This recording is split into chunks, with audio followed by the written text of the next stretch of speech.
So guys आज एक चीज मैं आप लोगों को बताने वाला हूं जिससे आपका कॉन्फिडेंस लेवल थोड़ा बढ़ जाएगा। बट मैं आप सभी से रिक्वेस्ट करना चाहूंगा कि प्लीज गाइज 11th फोकस बहुत अच्छी तरीके से करना, जिसका डायरेक्ट इफेक्ट आपका 12th में होता है। ये चीज स्टार्टिंग में बोल देना चाहता हूं, जिसको आपको बहुत अच्छी तरीके से फोकस करना है।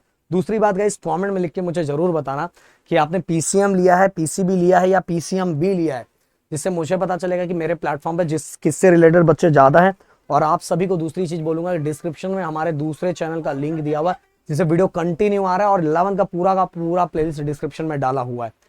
अब बात करते गाइस, क्या मुझे आपको बताना है। मुझे बताना आपको गाइस ये है कि देखो 11th स्टैंडर्ड के अंदर अगर हम पूरी तरह से एनालाइज सब चीजों को करें तो 11th स्टैंडर्ड के अंदर जो बच्चा ऐसा होगा कि जो अगर रेगुलर वो कॉलेज उसका रेगुलर होगा, एक इंटीग्रेटेड भी होता है। अगर रेगुलर बच्चों की बात करूं कि अगर उन्होंने रेगुलर कॉलेज लिया और रेगुलर कॉलेज जा रहे हैं, पहली बात तो ये रेगुलर कॉलेज वो जा रहे हैं, टीचर जो सही टाइम पे जो भी बुक सबमिट करने के लिए बोल रहे हैं वो बुक सही टाइम पे सबमिट कर रहा है, और साथ में एग्जाम जो हो रहा है वो एग्जाम सब अटेंड कर रहा है, एग्जाम सब अटेंड कर रहा है। अगर ये सभी चीजें वो कर रहा है तो बोर्ड के बहुत सारे रूल्स होते हैं, बहुत सारी चीजें होती है, जिसके कारण 11th स्टैंडर्ड के अंदर बच्चों के जो फेल होने का प्रोपोर्शन होता है बिल्कुल ना के बराबर होता है। अगर उसने ये सब सभी चीजें की है तो पक्का गारंटी 100% बच्चा वो 12th में जाता ही है।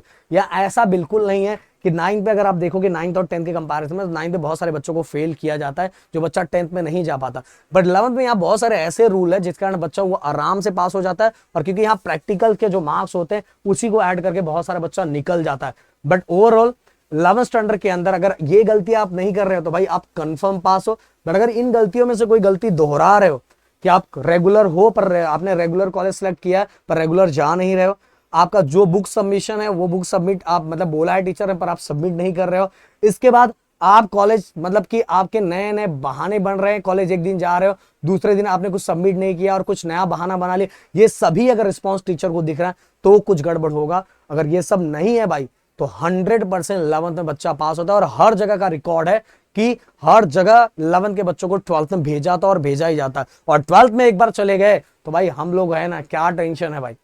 तो इसलिए बोल रहा हूं 11th पूरी तरह से फोकस करो। ये जो गलतियां बताया हूं बिल्कुल ये मत करो। देखो 12th में चले जाओगे और 12th में जाने के बाद वहां मैं एंड राहुल सर है, आपको दोनों ऑप्शन है।